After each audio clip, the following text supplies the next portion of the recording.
आज हमें वाक्य गठन जानिबा हैला हां शब्द कहबी तमे माने ताको नै कि वाक्य गठन मते कहबो हैला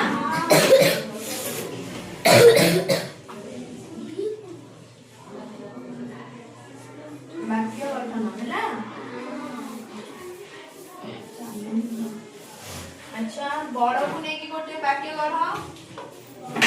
बड़ को नै बस मुझे पचारेबी से कहबो तमे को कटक गोटे बड़ शहर कटक गोटे बड़ शहर वेरी गुड तुम बस आ गोटे भल को नै कि कुह तमे को अछि राम गोटे भल पिला टिके जोरे कुह प्रत्यावर्तन प्रत्यावर्तन तमे को माने स्कूल रो निज निज घर को प्रत्यावर्तन करले वेरी गुड पूर्ण पूर्ण पूर्ण को नै गोटे वाक्य गढ़ सादिने नय गुडी को पाड़े पूर्ण वर्षा दिने नदी गुडी को पानी रे पूर्ण अच्छा आश्रा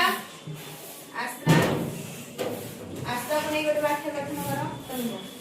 खरा दिने गछ पक्षी को आश्रय दिए आश्रा देई थे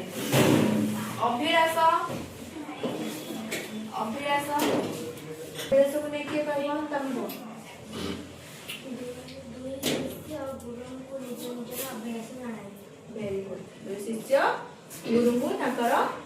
मनर अभ्यास जणाई हैला जानिला सब अच्छा दक्षिणा दक्षिणा को नै के वाक्य गढ़ तमे को शिष्य माने गुरु को दक्षिणा देले शिष्य माने गुरु को दक्षिणा देले वेरी गुड कटक को नै गोटे वाक्य गढ़ बस हां तमे को